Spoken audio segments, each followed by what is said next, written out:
desperate pleas from a domestic violence victim calling 911 for help. That call came just seconds before a young woman was shot and killed by her ex-boyfriend. Well, that woman's grandmother was also shot, but somehow she survived. WREG's April Thompson has the chilling call and the message the family says she left behind. Hopes it sends. Memphis 911 emergency. You need police, fire, and ambulance. 10:30 the night of May 5th. The call came from this house on Masterson Cove. Jaquincia Armstrong called police, begging for help. It needs to come now. Do you know who's breaking in? Yes, Justin Hudson is doing it.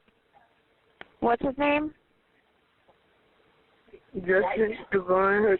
She was calling as her ex-boyfriend, Justin Hudson, was breaking into her house. Are they going in the back or the front? Where are they exactly? In the back.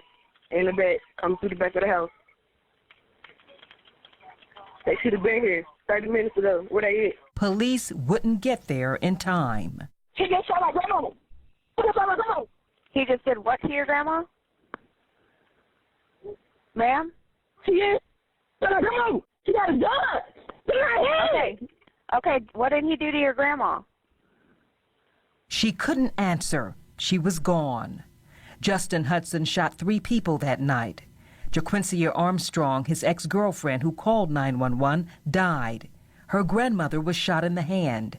And then Hudson turned the gun on himself, killing himself.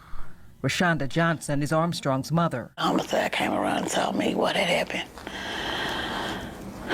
in regards with everything. The grandmother, the only survivor, described the harrowing ordeal to Johnson. He broke in the back door of the house, and she said she looked up, he had the gun raised, and the first shot, she said she went to block Shay, and it hit her hand and she fell on the bed. She said he told her, I done killed your grandmama. Now it's your turn. Johnson says she didn't know much about Hudson before her daughter started dating him, but his being 10 years older than Jaquincia worried her. She saw the violence for herself one day when Jaquincia came home from work. He hit her in her face that morning, and she beat on the door. I didn't even know he was out there or anything. I called the police. I had the police come out to the house and everything. That's when the warrant and the order of protection went into order. That restraining order was filed last December, but in April of this year, Jaquincia called 911 to report Hudson pulled her into his car and drove off. She says she was able to jump out of the moving vehicle. Listen to what happens when Jaquincia explained to the dispatcher she filed an order of protection against Hudson. Okay, you all got all this going on between one another, but you all still being around each other? What's the point of having the paperwork on? Okay, we'll get them there, okay? Because I just told you I almost lost my life last night, ma'am. That's the point of having paperwork. Okay, but you're having access to him, you are going around him, allowing him to do this to you?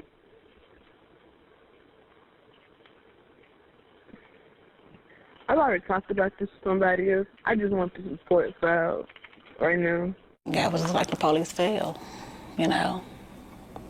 You guys failed her, you know. Because she's called. We've put reports out. Justin Hudson had 2 warrants out for his arrest before he killed himself. They were for violating orders of protection. But WREG found his troubled history goes back to 2015, related to a break-in spree at some Whitehaven apartments. One woman said she woke up to find Hudson licking her inappropriately as she slept. Another woman woke up to find him taking off his pants. Both women say they fought back and he took off. He was also convicted of sexual battery and aggravated assault, serving 3 years behind bars. After his release, he ended up back in jail for not registering as a sex offender. This man has a background. Why is he on the streets, you know? Y'all ain't looking for him that hard, because if he can bother my child, that means he ain't hard to find at all. Shelby County District Attorney Amy Wyrick says truth in sentencing will keep more violent criminals behind bars. And she says orders of protection, though not a 100% guarantee of protection, are still important to have. If there is a violation of that protective order that doesn't result in this horrible tragedy, then that's a prosecutable offense. Definitely get the restraining order, and then when that prosecution process starts, participate in it, be a part of it, and help us seek justice for you and for the community. But for loved ones left in grief who filed orders of protection and called 911 for help, They should have been here 30 minutes ago. Where they at? Ma'am, we don't have a call at your location. Did you call 30 minutes ago? I did. I called about an hour ago, and then nobody came. the system seems flawed. How do the law protect you and you reporting it and you doing everything you're supposed to do?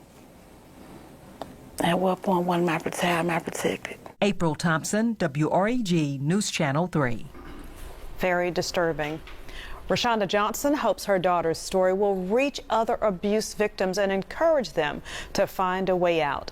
The Family Safety Center here in Memphis is available to help victims protect themselves and their families.